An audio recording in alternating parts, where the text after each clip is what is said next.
Hello students, आज हम आपके लिए लेके आए हैं 12th केमिस्ट्री एनसीईआरटी के कुछ न्यूमेरिकल जो कि पिछले वीडियो में रह गए थे।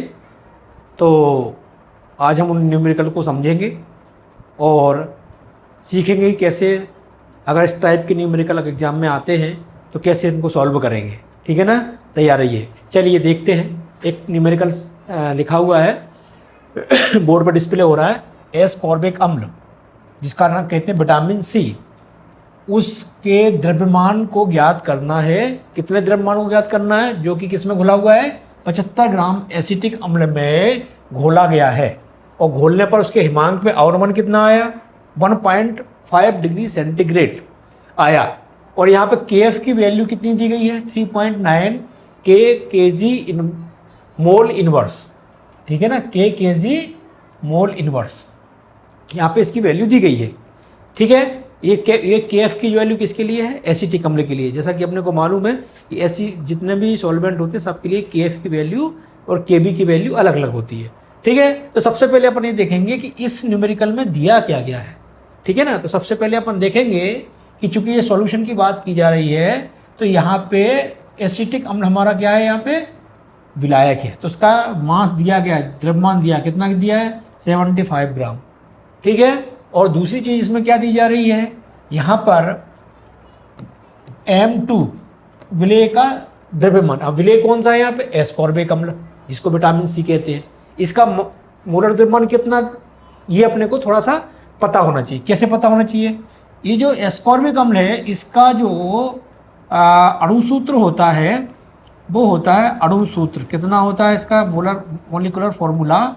ये होता है C6H8O6। तो इन सभी के हम एटम के मास को जोड़ेंगे, जो भी इसमें एलिमेंट है उनके एटम के मास को जोड़ेंगे तो कितना निकल के आएगा? 176 ग्राम मोल इनवर्स। ठीक है, इजी है निकालना, मतलब ये भी गिवन है।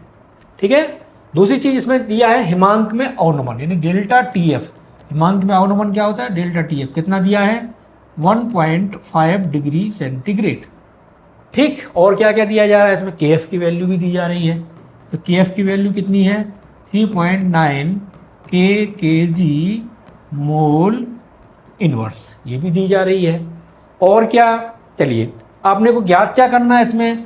यहाँ पे W2 यानी विलेय का द्रव्यमान अपने को ज्ञात करना है। W2 यानी विलेय का द्रव्यमान अपने को ज्ञात करना है। ठीक है, अब इसके लिए रिक्वायर्ड फॉर्मूला कौन सा होगा? आवश्यक सूत्र कौन सा होगा? तो अपने पढ़ा है कि डेल्टा TF इक्वल टू क्या होता है? KF into W2 into 1000 upon M2 into W1। ठीक है, तो इसमें बहुत सारी वैल्यू दी गई हैं, केवल W2 अपने को ज्ञात करना है। तो यहाँ पे क्या क्या दिया है? इसकी जो वैल्यू यहाँ पे दी गई है उनको अपन यहाँ रख देते हैं। तो KF की डेल्टा TF की वैल्यू कितनी है? 1.5। KF की वैल्यू कितनी है? 3.9।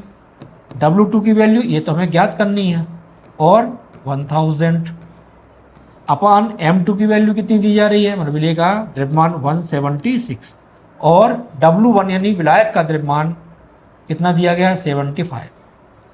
ठीक है, अब W2 इक्वल टू क्या होगा? तो W2 इक्वल टू क्या होगा? ये सभी वैल्यू ऊपर चली जाएगी। 1.9, 176 और 75 ये मल्टीप्लाई हो जाएगा, और इस किससे डिवाइड करेंगे? 3.9 से डिवाइड करेंगे और 1000 से। ठीक है, तो यहाँ पे जब हम इनको सॉल्व करेंगे मल्टीप्लाई और डिवीजन के बाद, तो यहाँ पे वैल्यू क्या आने वाली है? 1.077 ग्राम। ठीक है, इसका मतलब क्या है? इसका मतलब ये है कि ये जो आंसर हमारा आया हुआ है, ये आंसर ये है कि इतना ग्राम एस्कॉर्बिक अम्ल, जिसको विटामिन सी भी कहते हैं, वो 75 ग्राम एसिटिक अम्ल में अगर घोलते हैं तो हिमांक में 1.5 डिग्री सेंटीग्रेड की कमी हो जाती है। ठीक है, तो ये हमारा क्या होगा? ये जो है वो आंसर होगा। ठीक है, बिल्कुल इजी था। आपको ये देखना है कि हमारे सवाल में या न्यूमेरिकल में दिया क्या गया है और कौन सा हमारा फॉर्मूला लगेगा और क्या हमसे पूछा गया है। इन सब चीज़ों को रखने के बाद छोटा सा मल्टीप्लाई और डिवीजन होते हैं, मतलब गुणा भाग होते हैं, इससे अपन इसको सॉल्व कर सकते हैं। ठीक है, चलिए नेक्स्ट और देखते हैं।